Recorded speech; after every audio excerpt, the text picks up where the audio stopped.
Instagram, Facebook, toldtobebroke.com, toldtobebroke.com. Let me give you a broke person tip of the day. But your broke person tip of the day is, before you think about buying a new car, wait 36 months. Then after that 36 months, if you still have the itch, and if you've done all the proper payment things to get the car, if you've done your research, go on and get that new car, man. People are paying over $700 a month for a car.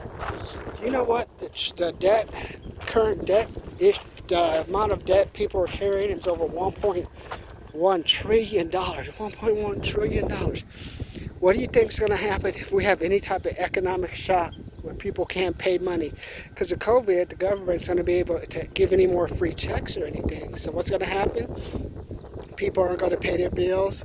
Cars are going to go into default.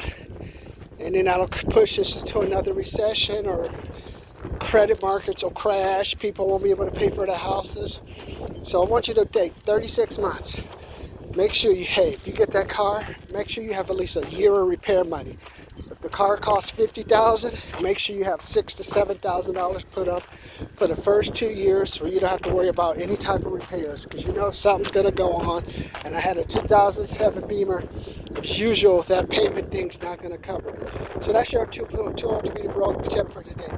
Before you buy a new car, make sure you take 36 months, and then if you buy it, even if you buy it with credit, buy it with cash, make sure you have an actual physical $5,000 to $7,000 saved up in an account. It's just basically, these are for new car auto repair.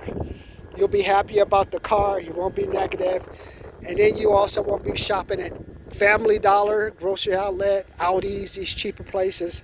You'll be really going to the Pie Roller, Sprouts, Vons, Trader Joe's, and you'll be able to bring out more than one bag of food later.